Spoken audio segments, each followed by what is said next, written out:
What if the thing your dog fears most is actually something you do every single day without even realizing it?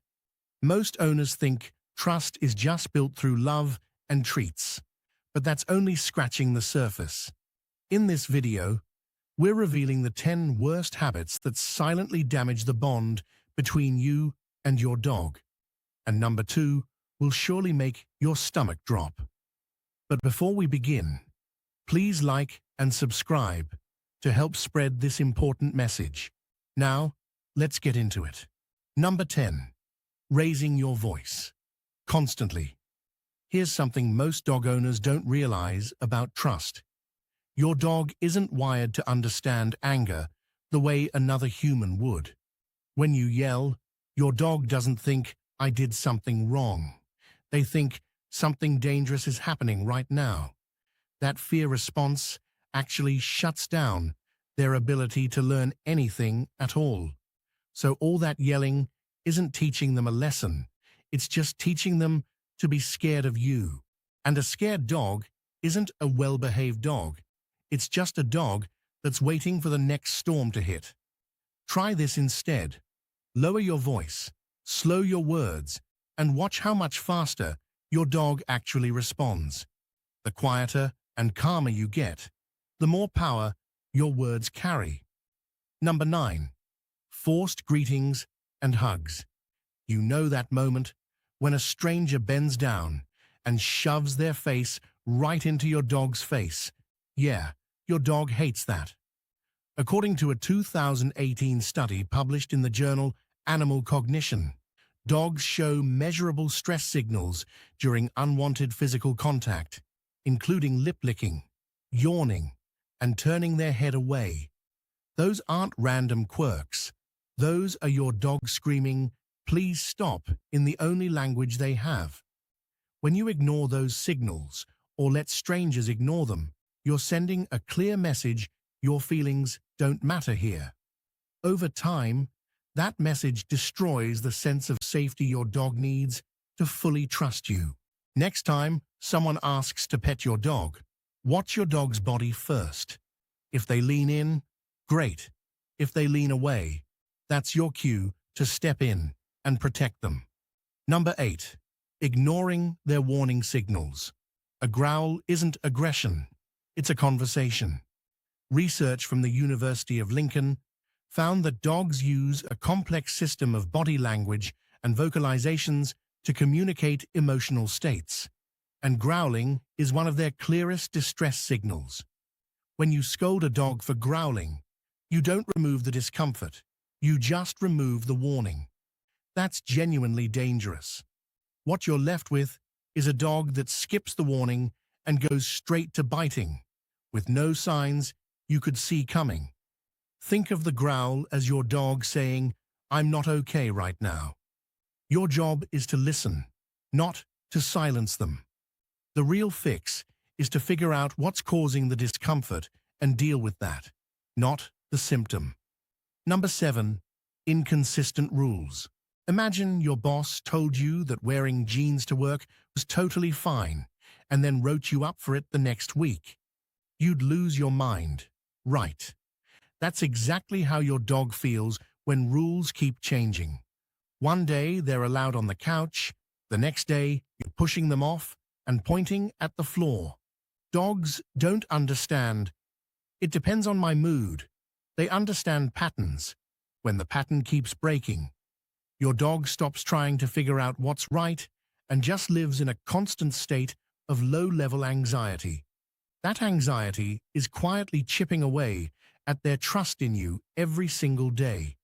Pick a rule, stick to it, and make sure everyone in the house is on the same page. Consistency isn't just good training.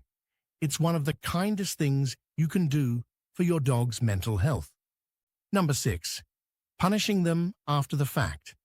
You come home, you see the mess, and you lose it. Totally understandable. But here's the hard truth. Your dog genuinely has no idea what they did wrong. Dogs live in the present moment. Their memory doesn't work the way ours does when it comes to connecting past actions to current consequences. That guilty look you're seeing, It's not guilt. It's your dog reading your body language and responding to your anger right now. Studies from Alexandra Horowitz at Barnard College actually confirmed this. Dogs look guilty, whether they did something wrong or not, as long as their owner looks upset. So when you punish them for something that happened an hour ago, all they learn is that you randomly turn scary. That unpredictability is one of the fastest ways to break trust.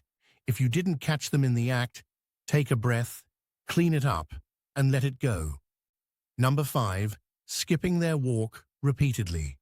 Skipping one walk won't break your bond, but skipping walk after walk, day after day, sends a message your dog feels deeply. It's proven that dogs who lack regular outdoor time show significantly higher cortisol levels, a direct marker of chronic stress. Walks aren't just about burning energy. They're how your dog processes the world through scent, sound, and movement. When you take that away, you're cutting off one of their most important emotional outlets.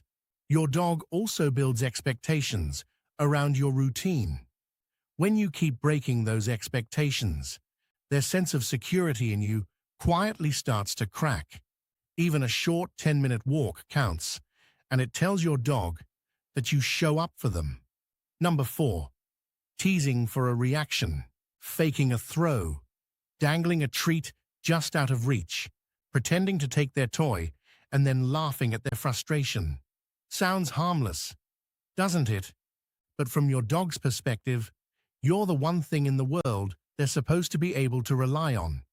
When you become the source of confusion and frustration, that reliability starts to fade. Dogs pick up on patterns fast, and if the pattern is, "Sometimes my owner lies to me for fun," they start second-guessing your every move. That hesitation you'll eventually notice, where they don't chase the ball as excitedly or don't run to you as fast. That's the quiet cost of teasing. Play should be something your dog can fully trust, not something they have to decode. Number 3, using the come command as a trap. Come is the most important word your dog will ever learn, and you might be slowly poisoning it. Every time your dog comes running and gets scooped up for a bath or pulled away from something fun, their brain starts filing that command under bad things happen next. Dogs are brilliant pattern detectors. It won't take many repetitions before they start hesitating, then ignoring, then actively running the other way. The fix is surprisingly simple. Call them, give them a treat, and let them go back to what they were doing.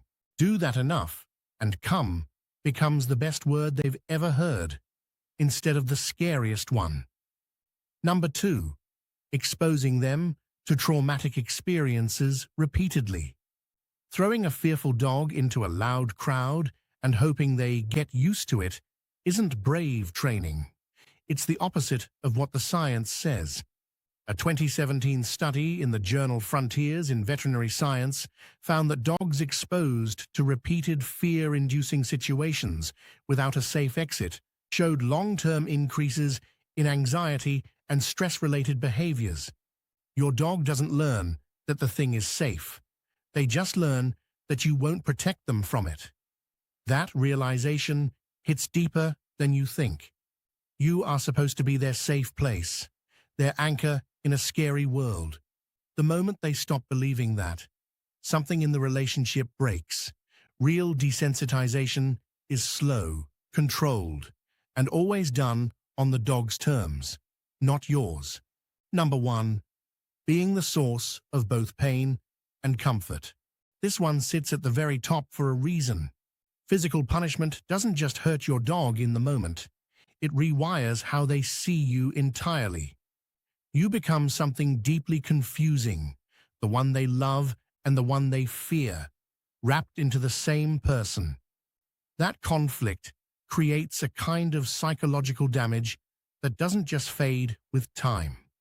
Your dog can't process, "They hit me because they love me," the way a person might try to rationalize it. All they know is that the being they depend on for survival is also the being that causes them pain. And that is an impossible thing to trust. If you've relied on physical punishment before, it's not too late to change, but you need to know the damage is real. And rebuilding that trust takes patience, consistency, and a lot of gentleness. Now you know the hidden habits that quietly break your dog's trust every single day. But knowing what to stop is only half the story. So go ahead and check out our next video, where we cover 12 things you should actually be doing for your dog every single day.